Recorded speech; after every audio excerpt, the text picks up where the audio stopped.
Oke, selamat datang semuanya. Kali ini kita mau bedah tuntas kondisi ekonomi Indonesia yang sebenarnya. Apa sih yang ada di balik angka-angka pertumbuhan yang heboh di berita itu? Yuk kita bongkar bareng-bareng.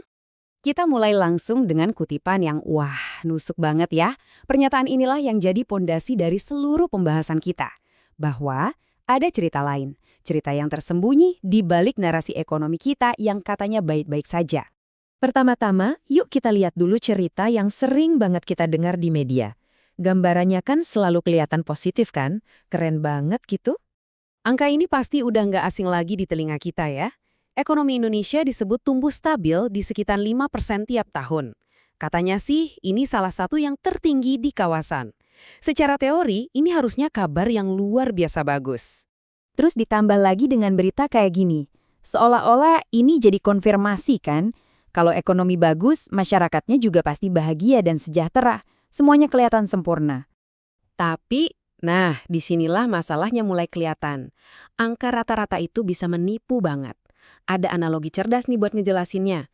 Coba bayangin ya, ada sebuah ruangan, isinya 10 orang pengangguran. Tiba-tiba, Elon Musk masuk ke ruangan itu. Jawabannya, ya jelas enggak dong. 10 orang itu ya tetap aja pengangguran. Nah, inilah bahayanya kalau kita cuma lihat angka rata-rata. Kekayaan satu orang super kaya itu bisa bikin rata-rata pendapatan di ruangan itu meroket gila-gilaan. Padahal kondisi asli 10 orang lainnya nggak berubah sama sekali. Inilah yang terjadi pada data ekonomi kita. Oke, sekarang kita masuk ke bagian selanjutnya dan kita lihat bagaimana semua ini nyambung. Inilah inti dari masalah yang sebenarnya lagi kita hadapi. Ini dia, konsep kuncinya growth without prosperity. Pertumbuhan tanpa kemakmuran. Artinya apa? Gampangnya gini, kue ekonominya memang makin besar, tapi yang menikmati potongan kue itu cuma segelintir orang aja, mayoritas orang nggak ikut merasakannya. Slide ini nunjukin masalahnya dengan jelas banget. Angka inflasi resmi yang diumumin pemerintah mungkin cuma sekitar 3%. Tapi inflasi yang kita rasain tiap hari, buat beli beras, bayar kontrakan, ongkos transportasi, itu kenaikannya jauh lebih gila. Inilah yang bikin gaji kita rasanya abis gitu aja setiap hari. Sekarang, kita sampai di puncaknya. Data yang akan kita lihat berikutnya adalah bukti paling nyata, paling jujur tentang kondisi kita yang sebenarnya. Siap-siap ya. Kalau PDB dan angka rata-rata lainnya itu bisa nipu, terus apa dong yang bisa kita pakai sebagai patokan? Apa ukuran kemakmurannya sesungguhnya? Jawabannya ada pada kemampuan kita untuk menabung. Dan inilah datanya, angka yang bikin merinding. Dalam 10 tahun terakhir, rata-rata isi tabungan untuk rekening di bawah 100 juta rupiah itu anjlok, tergerus lebih dari setengahnya, minus 50%. Dan yang paling penting, ini bukan masalah satu atau dua orang. Fenomena ini dialami oleh 99% pemilik rekening di Indonesia.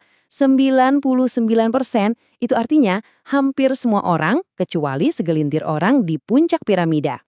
Pertanyaannya, kok bisa tabungan mayoritas orang anjlok sementara ekonomi katanya tumbuh? Nah, ini dia akarnya. Kekayaan itu terkonsentrasi banget di atas. Bayangin 10% orang terkaya itu menguasai 80% kekayaan nasional. Jadi waktu mereka makin kaya, ya angka rata-rata nasional ikut naik. Tapi itu cuma topeng yang menutupi fakta bahwa 90% sisanya justru makin tertekan. Dampaknya di dunia nyata? Wah, ini yang kita rasain banget. Istilah makan tabungan jadi hal yang biasa, cuma buat bertahan hidup dari bulan ke bulan. Muncul fenomena rojali, rombongan jarang beli, orang ke mall cuma bisa lihat-lihat, gak mampu beli. Dan yang paling mengkhawatirkan, utang pinjol sekarang bukan buat gaya hidup lagi, tapi buat bayar token listrik dan uang sekolah anak. Gila kan? Terus, apa artinya ini semua untuk masa depan kita, terutama menjelang tahun 2026? Kita akan melihat sesuatu yang disebut pemulihan ekonomi berbentuk huruf K. Nah, bentuk K ini artinya apa? Artinya, bakal ada dua jalur yang sangat berbeda dan makin lama makin menjauh. Ada lengan atas yang naik ke atas. Ini untuk sekelompok kecil orang yang kekayaannya bakal meroket. Lalu ada lengan bawah yang menukik ke bawah. Ini untuk mayoritas masyarakat yang kondisinya akan stagnan atau bahkan makin menurun. Jurangnya bakal semakin lebar.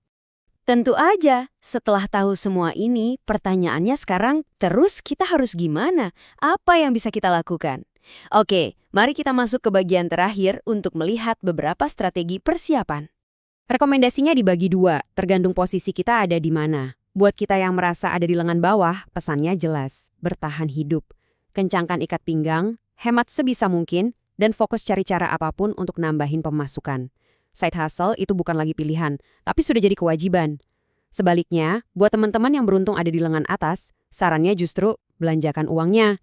Dukung bisnis lokal dan UMKM biar uangnya berputar di ekonomi dan bisa bantu yang di bawah. Dan sebagai penutup, sebuah pertanyaan penting untuk kita renungkan sama-sama. Ada konsep yang namanya self-fulfilling prophecy. Artinya, kalau cukup banyak orang percaya krisis akan terjadi, tindakan kolektif mereka, misalnya berhenti belanja atau panik menarik uang, justru bisa menyebabkan krisis itu benar-benar terjadi. Ini bukan untuk menakut-nakuti, tapi sebagai pengingat. Data memang menunjukkan ada tantangan besar di depan, tapi masa depan itu belum ditulis. Jadi pertanyaannya kembali ke kita masing-masing, apa peran yang akan kita ambil dalam membentuk masa depan itu?